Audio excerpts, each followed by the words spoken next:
LemFi is making its boldest move yet beyond remittances and acquiring UK's wealth platform Wealth8 to push into investment and wealth management for its diaspora customer base. Moving to the DRC, M-Pesa is testing the future of cross-border payments, teaming up with Visa and Onafriq on a stablecoin pilot designed to settle money transfers faster and cheaper.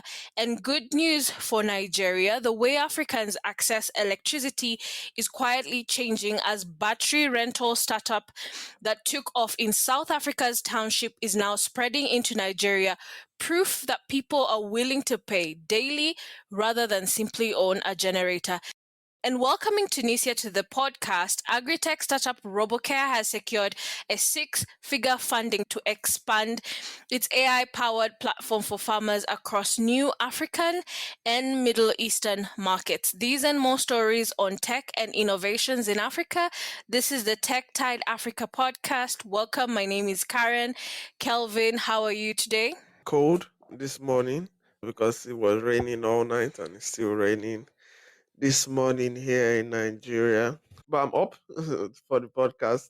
I guess this would help me start my day. Yeah, it's definitely a slow morning for me. I'm having one of those days where I don't want to get out of bed. I don't want to talk to anyone. I'm going to try and talk to you and not be moody. I'm really trying not to be moody today. It's a good thing I live alone. Otherwise, I would be having problems today. Yep. Okay. Starting off our stories today, LemFi. I always don't know how to pronounce this. Is it LemFi or LemFi? Whichever. Has acquired Wealth8. We all know that they are very big in remittances, cross-border remittances in particular, and now they have secured approval from the FCA to acquire UK's investment platform, which is called Wealth8.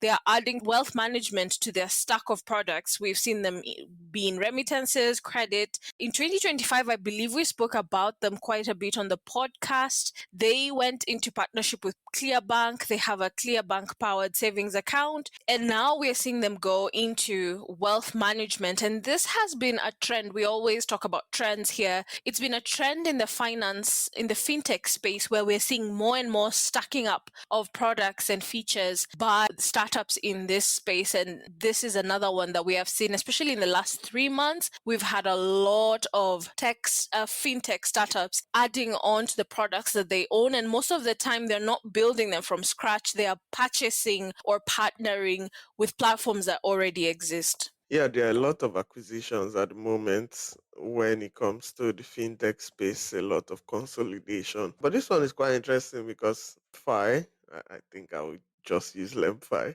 LemFi are known for cross-border payments, and now they want to enter wealth management. When you think about the core products that they have built, or at least what they are known for, they started by solving a problem where people in the diaspora needed to send money down to people in Africa. And purely, those people are thinking about helping their relatives in Africa. And now acquiring another startup or another product that is targeted at building wealth. And so it's interesting where this acquisition is quite interesting because they want to help you send money to your relatives, but they also want to help you build wealth. And I don't know how you manage, like you balance both of these things because they almost seem to work against each other, if I would say. But I think it's something that you definitely have to think about at some points because we have heard stories, especially in Nigeria, I don't know about in Kenya, but we have heard stories where there's someone in the diaspora sending money down to people in Nigeria to build maybe a house, for example, and they're sending money over years and they are getting updates that the house is being built. But then after like years, they now come to Nigeria and see that there was nothing done. They were just squandering the money that this person was toiling over there and sending back home. So maybe this is something that the LemFi has in mind when they are trying to create this other vertical with wealth management. Maybe this is something that those people could, okay, when they're setting aside money for their relatives and sending back, they could put maybe a percentage of it in this wealth management product. So it's quite an interesting move from LemFi, and I'm very intrigued. Yeah, I like what you said that most people, most immigrants, guys who are working in the diaspora, minority communities that are working in the UK, other such countries,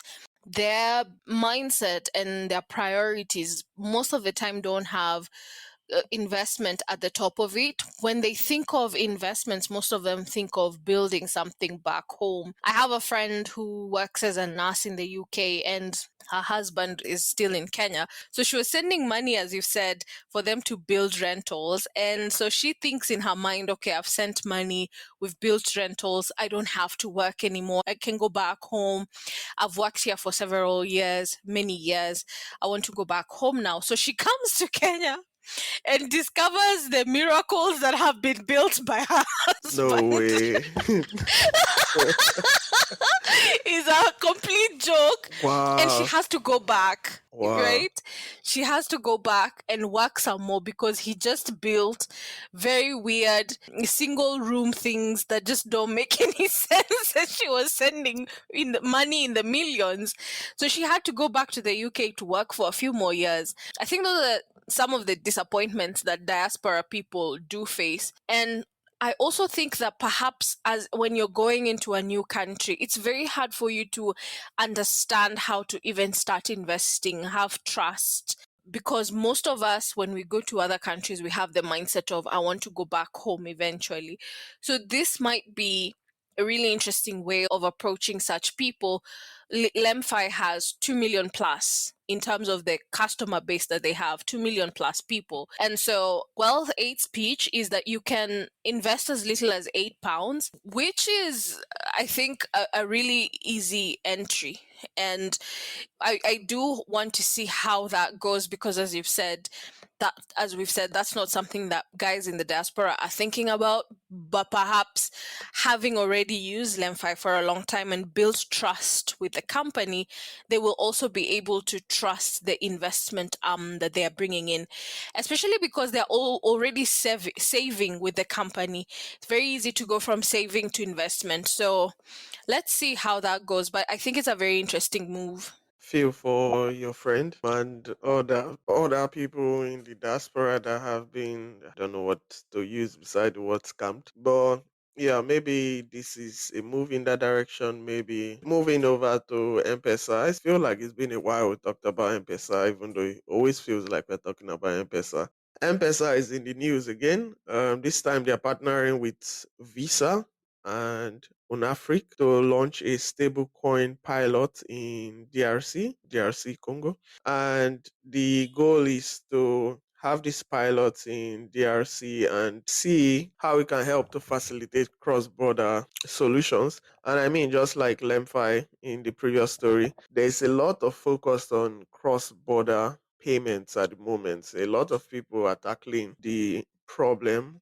I know Visa also, either Visa or MasterCard has a partnership with Flutterwave trying to solve the same problem. So there's a lot of solutions being geared towards that at the moment. And in this particular instance, they are using stable coins, which is also picking up steam a lot in the last year or two. So yeah, this is an interesting development. I wonder why they came to the decision of DRC. But yeah, what are your thoughts on this, Karen? Very interesting solution, I think. And I feel like we've discussed this a few within this year, cross-border and stablecoin. I feel like we have. I can't quite point out what the story was. But this same year in June, last month, we saw Visa partnering with Yellow Card to explore how to use stablecoin, especially with treasury operations and cross-border settlements. And M-Pesa has also been exploring a partnership with a UAE-based farm to see use cases for stablecoin. So I think more and more stablecoin use it's becoming more and more mainstream as opposed to not, which is really surprising for me. I was watching something a few weeks ago on Diary of a CEO, and this gentleman was saying that you shouldn't waste your time investing in stablecoin because all it does is finance crime, which is interesting.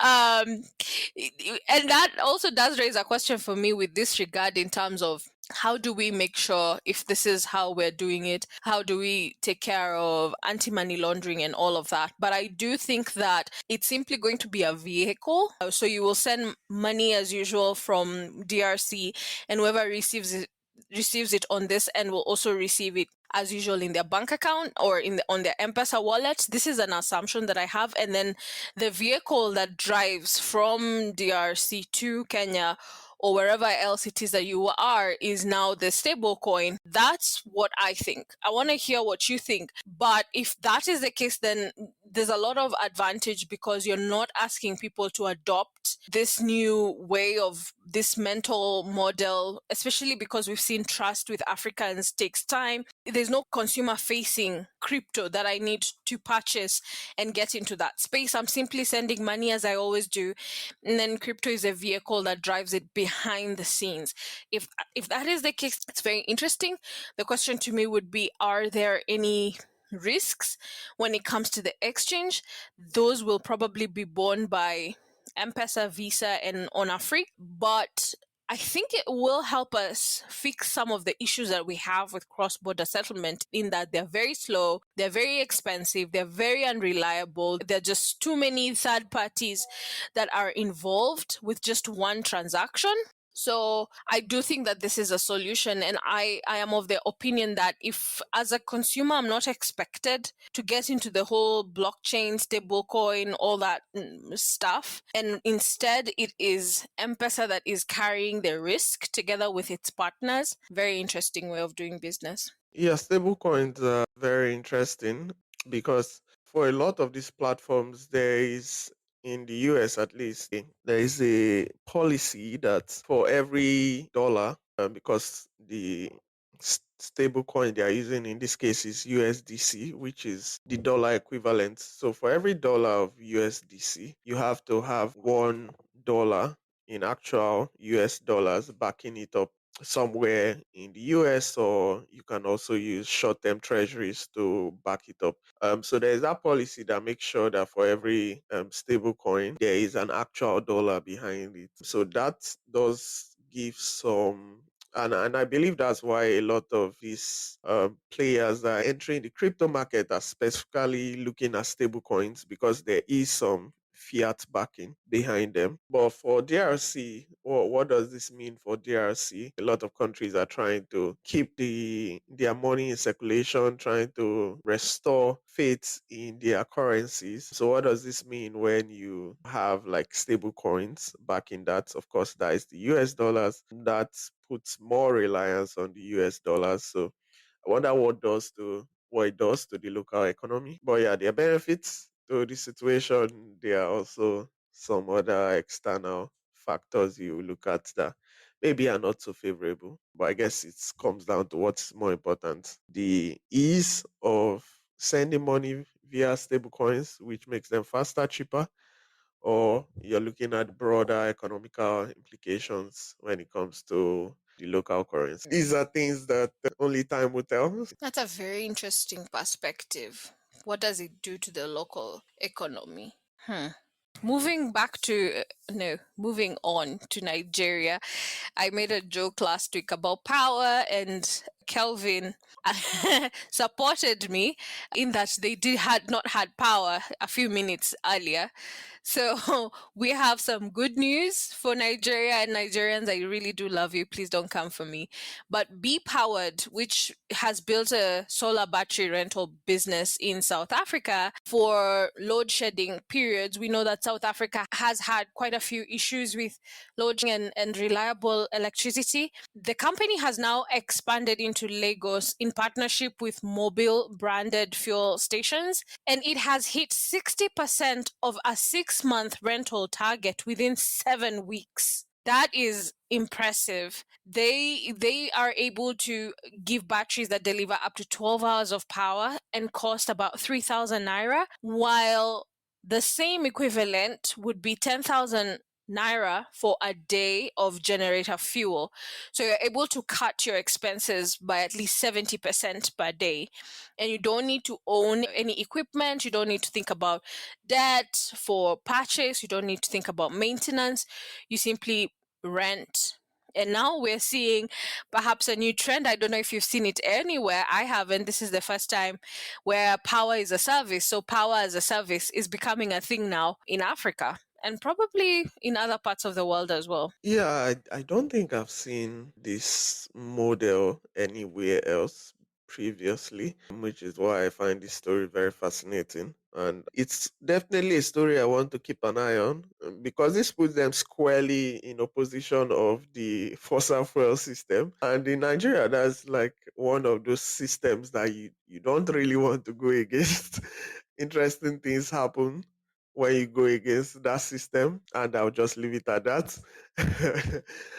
It is quite interesting because previously we had like solar that was beginning to pick up steam, but that required you to get all this equipment. And I think they even brought one policy at some point to ban the importation of solar panels, which was quite ridiculous at the time, but no one said anything, no one batted an eye, just a few social media conversations, and that was it. So now it seems like B Power they're trying to tackle the problem from another angle. So, well, there's no solar panels, so let's help people charge. Basically, give them rechargeable batteries as a service, which would seems like would serve as inverters that you can use to power equipment at home. But I think this will be especially useful for people that have small businesses. I think this is the at least if I was pushing a service like this, I would be trying to push it on SMEs because people that are selling drinks and food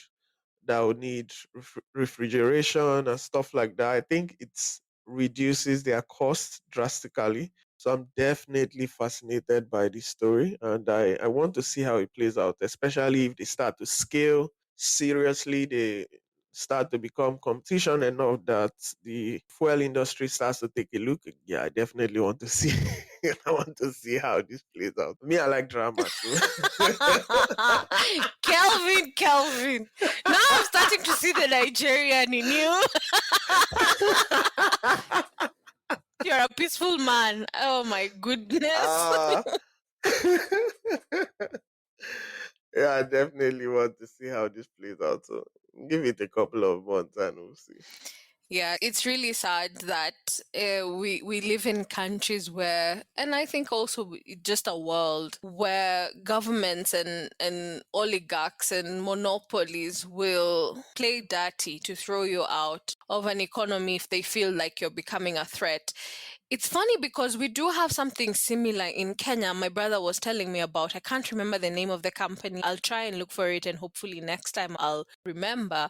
But they give you, for them, it's solar power. So they'll bring in the equipment, including an inverter and the panels. And instead of paying the upfront cost for the equipment, you pay a monthly subscription the same way you pay for power on a monthly basis. You pay for what you've used, which is kind of interesting because they still own the equipment, they can come for it, but you are paying for what it is that you're using on a daily basis. So I do think that power as a service is actually becoming a thing, which is quite interesting. Yeah, we have services like that in Nigeria as well. They allow you to pay, they install the equipment, like you said, and then you pay gradually until you now own the equipment. And after that, you don't have to pay. There's that service, but like I said, in Nigeria, they have, I don't know whether the policy is still up when they ban the importation of solar panels. I can't confirm if that policy is still there. So yeah, this is just completely different because it's rechargeable batteries. Moving on to Tunisia, the first time we have Tunisia on the podcast. RoboCare They just closed a six-figure investment from 216 Capital, and they are building an agri-tech AI platform to tackle one of the most severe economic and environmental threats in North Africa and the Middle East, which is water scarcity. And from the reports, it's a very severe issue that, I mean, Tunisia is currently in the, I think, severe drought. And so they are, I guess, from where I'm sitting and from what I'm reading, RoboCare is building localized AI models to optimize resources and drastically cut water use. I wonder how this would actually scale, because it seems like a lot of resources to that are deployed into trying to optimize how to use water. Basically, that's like the main. I believe there is a place for tech, but is this one of the places where a tech solution actually moves the needle? I guess, because for me there's a place for tech and there's a place for government reform, and this feels like one of those places that needs a lot more input from the government in terms of policy, in terms of working with the private sector to address this crisis. So is tech enough to solve this problem? I guess time will tell. I'm very conflicted on this story, to be honest with you, Calvin, because I find this to be an extremely, in my humble opinion, complicated product. So they are fusing satellite imagery, drone data, IoT sensors, and weather data to flag crop disease and stress, and also to help optimize resources. Now, from a global scale or even from a continental scale, this looks like a really good product. But I think begs the question, who is the end consumer? Because I find this to be a bit much for the farmer. So I'm not sure who the end consumer is for this product. It's the farmer. Because because if I am a farmer, for example, there's some simple there's things like agrovoltaics. Obviously, I am biased because I'm in that space. There's things like there's a solar pump that I have recently seen. It's a very small solar pump that works on drip irrigation, and it reduces the amount of water that is being given to each plant by slowing down the irrigation so that it's coming off as very small droplets and not wasting any water, because that tends to happen when you're using other forms of irrigation, including drip irrigation. It's very easy for you to waste quite a bit of water. There's things like those. There's things like a simple agrovoltaic system where the solar panels themselves reduce how much water you're using. There are simpler products for the farmer than this. I find this to be extremely complex, and I would like to know what their price point would be, because I do think that from a government point of view, this is a product that a government could use. Maybe even a county government or a state government is able to tell its farmers what's happening. Perhaps really huge scale farmers would utilize this. I don't know about the everyday farmer. It's a very, yeah, I don't know about this product. That's where I'll end it at. I'd like to hear from the viewers. Perhaps they have, from the listeners, perhaps they have a different perspective. And also from you as well, where your mind goes with this product. It's just Yeah, I mean, just like I expressed earlier, it's one that I don't know if tech alone solves the problem. And my mind immediately goes to another startup in the space a couple of years ago that was doing something similar in agri-tech. They raised over $100 million and still couldn't find product market fit. Which kind of touches on what you're saying. Who is the end consumer of a product like this? So that's where my mind goes to when I see data and analysis, AI, drones, and things like that. I remember that other product that did something similar and couldn't find product market fit. So we'll see. Maybe again, we have data on the previous startup that tried something similar and wasn't successful. Hopefully, they have looked into that data and have other solutions for it. Well, I guess we'll find out in a couple of years. These are stories that take some time to build. We are still learning in the African tech space every day. So there's much to learn, there's much to discover. And in a couple of years, I guess we'll have our answer. Absolutely. And we finished today with some drama, which I'm sure you've enjoyed this week. Yes. Uh, Rainest had some frozen accounts. You're a peaceful man. Oh my goodness. They faced some public backlash after people's accounts were deactivated and they couldn't access their funds. And one such case was for a gentleman who had $9,700 and he couldn't access them, and the brother went to X and he really complained. And then we had a few more users coming up and saying, me too, me too.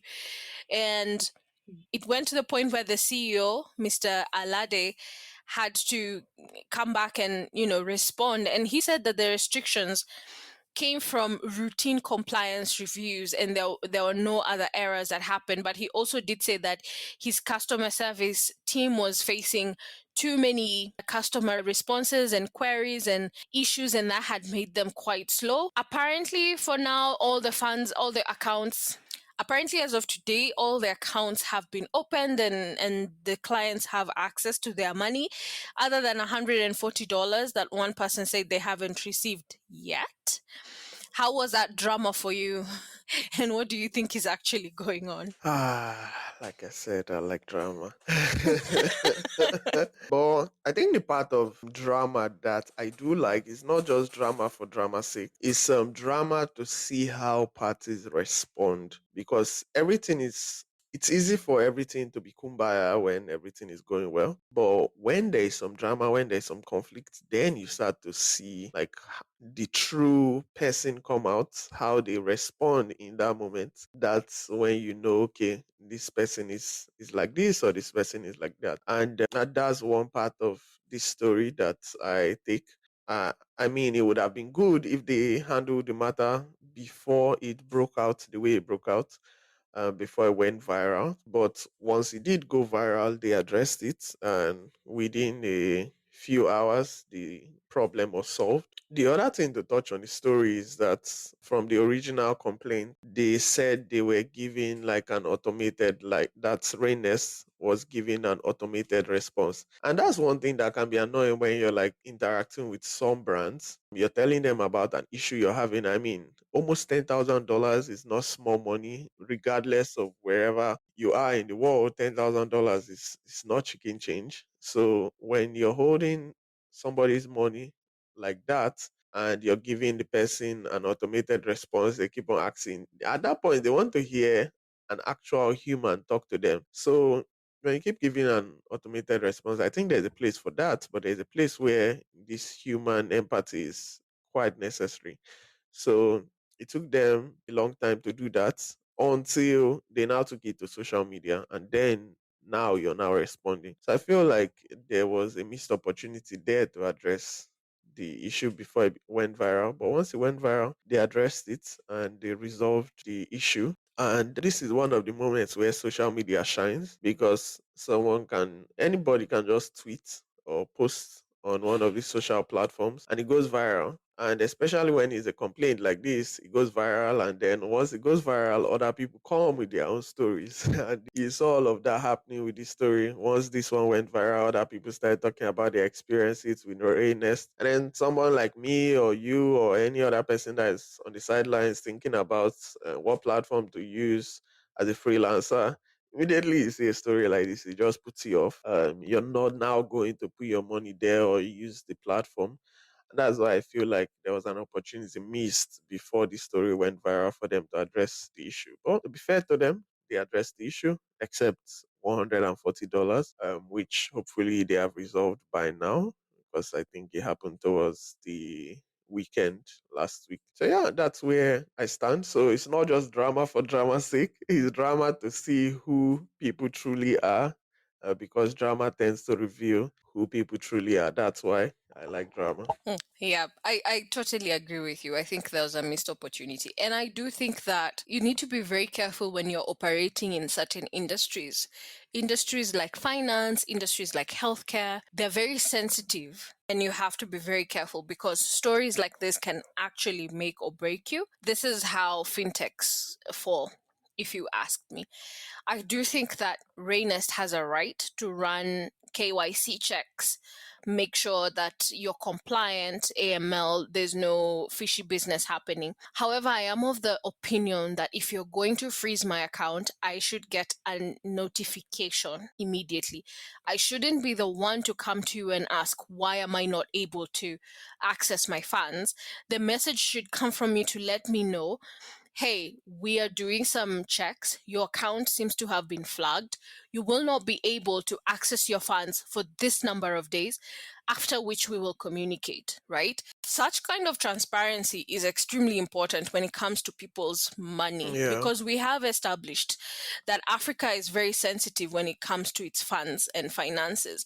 So I do think there was a lapse of customer service and communication on that end. There should be a notification that goes out to the client and says your account has been flagged. I mean, even PayPal, with all its issues and the fact that most Africans don't like using it, will send you a notification and say, we need you to send 1, 2, 3 documents. Otherwise, your account is blocked until you do. And once you send those documents, it tells you, give us this number of days, and then we will get back to you.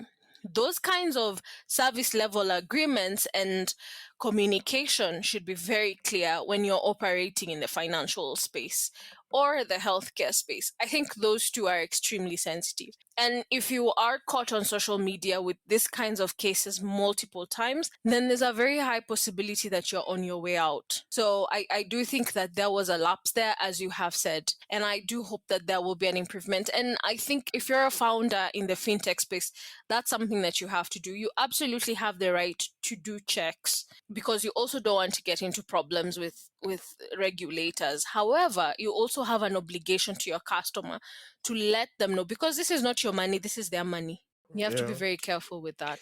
I agree with you. I agree with you. You just can't freeze someone's money like that without informing them. And we see that a lot with some of these fintechs. But yeah, I believe we are still learning generally. I wouldn't want to be the person whose money is frozen. It's definitely a very frustrating situation. I had a similar situation over the last couple of days too, but thankfully it was just resolved while we are recording this podcast. But yeah, you don't want issues like this, because if it goes viral like this, then you, especially in social media of today, you have that potential to trigger a bank run. Everybody's now trying to withdraw their money because they are wondering if something is happening with the platform. It's very easy for people to panic where their money is concerned. So you don't really want to give people the ammunition to do something like that. So hopefully they have learned and will do better in the future. There is a place for anti-money laundering and compliance checks and things like that. But then you also owe your customer effective communication. I believe we do have an article on that on Startup Graveyard. Yeah. Anyways. Yeah, you don't want to be Chase Bank. 2016, go read Chase Bank if you're a listener. They had a bank run and that was the end of the bank. So Yep. And then I think we had one recently too that we talked about on the podcast. I can't remember. yeah. Uh, Yeah, we did uh, have a bank run recently. what was the name? The one Paystack acquired, or more like absorbed brass. Yeah. So yeah, you don't want situations like that. So better to nip it in the bud before it gets too far. And I think on that note, we'll leave it there. Over to you with your thoughts and your comments. Until next time.